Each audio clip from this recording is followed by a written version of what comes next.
Hola, muy buenas noches. Mi nombre es Orestín Martín, estudiante de la Universidad de AN, y en este siguiente video les voy a explicar y aclarar los siguientes temas.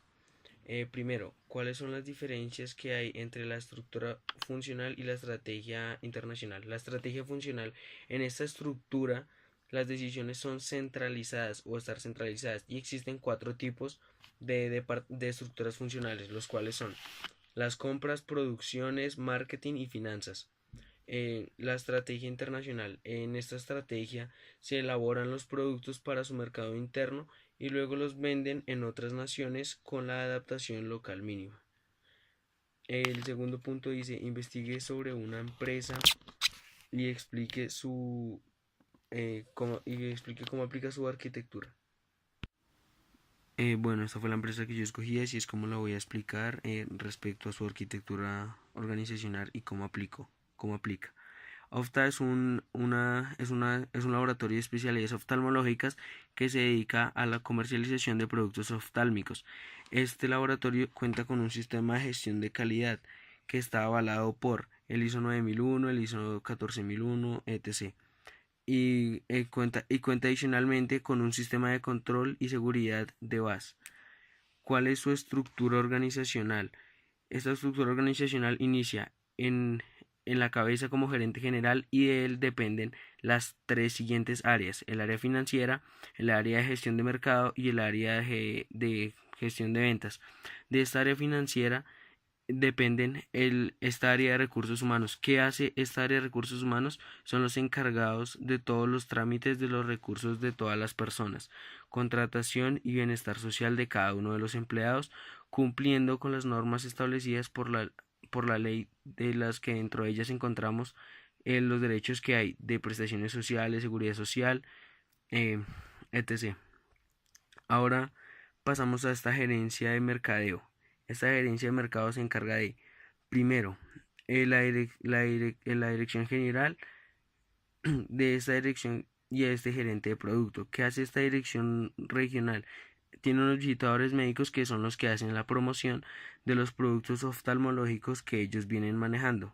Y este gerente de producto es el que monta las estrategias en conjunto con el mercadeo, para que estos visitadores médicos implementen en el campo. En esta área de ventas se divide en dos partes, que son los ejecutivos de cuenta y la otra área, que es el área de facturación, que es toda la parte esta parte de logística y bueno, este gerente de ventas, que es el encargado de las dos áreas, se maneja también esta parte de logística, y los ejecutivos manejan la parte de los transferencistas, que son los que hacen la parte de la comercialización en los diferentes puntos de vista. En algunos procesos que viene manejando la compañía, hay unos procesos de calidad. Se tienen conocidos como los procesos que hay de quejas y reclamos. Eh, Se tiene establecido que el manual establecido de un puesto de trabajo de cada área. Esto también, estas áreas que cuentan ya con la experiencia, los conocimientos, las habilidades y las destrezas. ¿Cuáles son los incentivos que presta esta compañía? Se incentiva para el cumplimiento de los objetivos o cuotas propuestas por el presupuesto de la compañía en un 100% del salario básico, y premiación con un bono de 1 millón para el primer puesto de ventas en cada trimestre acumulado. Este es, entre otros, uno de los incentivos con los que esta empresa premia a sus trabajadores. ¿Cuáles son los controles? Los controles son referentes al cumplimiento de las ventas de la compañía. Esto se le aplica más que todo a los ejecutivos de cuenta y a los transferencistas que están en el área de ventas, en el área de las ventas. La cultura de la empresa. La cultura de la empresa se caracteriza por la alegría, la motivación y la transparencia, que son los pilares de la cultura organizacional. Eh, Esto fue el ejemplo que yo di acerca de la empresa y cómo aplicaba en su estructura organizacional.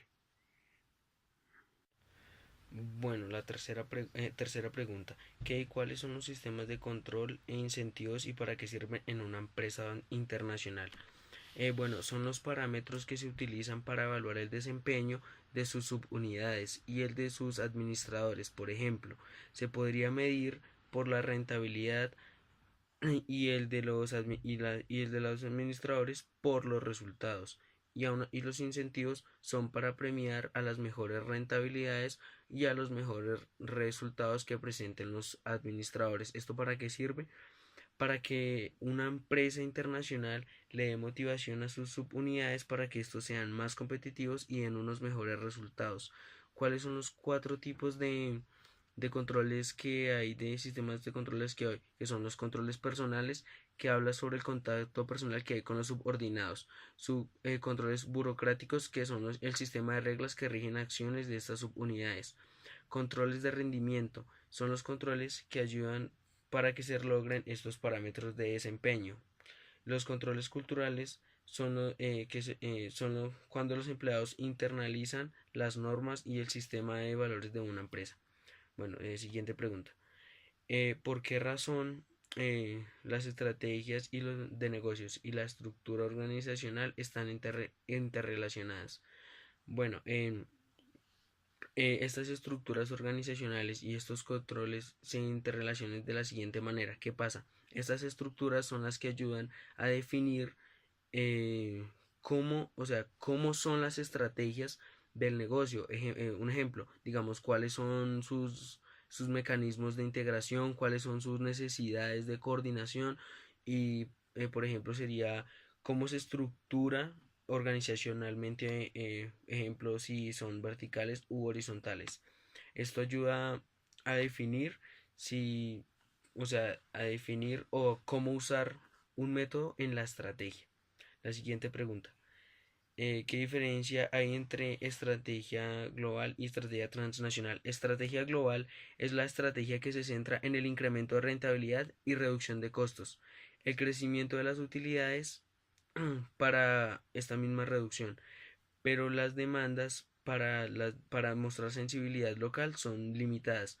Un ejemplo es Coca-Cola, que es una empresa multinacional que ellos venden un producto estándar como es una bebida, pero la estrategia de venta se va adaptando, depende a los países en donde se vende este producto. Pero ¿qué sucede cuando una empresa tiene estas dos presiones? La primera, reducir costos y la segunda, mostrar una sensibilidad local. Sé que es mejor estrategia es mejor adoptar es la transnacional, que es la estrategia que intenta eh, eh, trata de disminuir, o sea, trata de hacer ambas labores simultáneamente, ya sea a trabajos de escala, o sea, en temas de trabajos de escala. Ella ayuda a diferenciar su producto y fomentar un flujo multidireccional. Esto que logra bajos costos de localización, economías de escala, etc.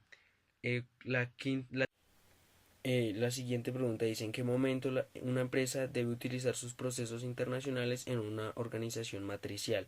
En una organización matricial, los procesos internacionales se dice que cuando la estructura mundial por áreas tiene problemas de coordinación y necesita reducir costos en controles, se usa esta estructura organizacional matricial para una mejor sensibilidad local. Siguiente pregunta. ¿Cuáles son los mecanismos de integración dentro de las estructuras organizacionales? ¿Y por qué razón se deben ejecutar? ¿Cuáles son estos mecanismos formales? Son dos: los mecanismos formales de integración y los informales. Los formales dicen que en este mecanismo hay una mayor necesidad de coordinación y una mayor necesidad de procesos formales de integración. ¿Esto qué quiere decir? Que el contacto directo entre las relaciones con vínculos frecuentes, equipos y estructuras matriciales son esos son los mecanismos formales de integración. ¿Y cuáles son los mecanismos informales? Las compañías que emplean sus programas informales al personal directo para ellos construir redes informales y así tener redes informales de conocimiento para ellos así transmitir información dentro de la organización basado en el contacto informal entre los administradores de la compañía y sus sistemas de información y sus sistemas. Bueno, siguiente pregunta. ¿Cómo se diferencia la estructura organizacional vertical y horizontal de una compañía? Bueno, esta organizacional vertical es la responsabilidad y el poder de tomar las decisiones dentro de una estructura jerárquica y saber que si estas decisiones de producto y marketing son centralizadas o son descentralizadas. Y la organizacional horizontal es el modo en que la empresa decide dividirse en subunidades y a estas subunidades se les conoce como áreas o centros de decisiones o centros de responsabilidades, etc.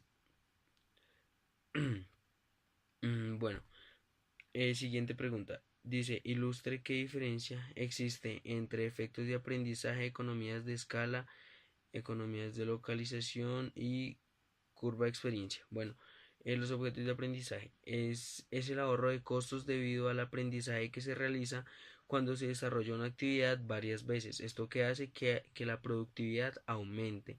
La economía de escala. Son las reducciones de costos unitarios de un producto por medio de las producciones de grandes volúmenes del mismo producto y esto que hace que aumente la rentabilidad. Las economías de localización. Para una empresa que intenta sobrevivir en el mercado global competitivo, es decir, si lo permiten las diferentes barreras al comercio exterior y los costos de transporte, para efectuar la economía y las actividades óptimas en cualquier sitio. Esta, ¿qué es la curva de experiencia? Estas reducciones sistemáticas en los costos de producción durante la vida de un producto que se requiere que se requiere decir que hay una relación entre la curva de experiencia, costos de producción y la producción acumulada. Y siguiente última pregunta. Por medio de un ejemplo, diferenciar los conceptos de rentabilidad y utilidades. Bueno, primero tenemos que saber que la rentabilidad es la utilidad dividida entre la inversión multiplicado por 100. Eh, entonces, por ejemplo, imaginemos que invertimos 1.500 dólares en un activo y luego vendemos 2.000 aplicando la fórmula que les había dicho antes, 2.000 menos 1.500 dividido en 1.500 por 100. ¿Esto qué quiere decir? Que la inversión nos dio una rentabilidad del 33.33%.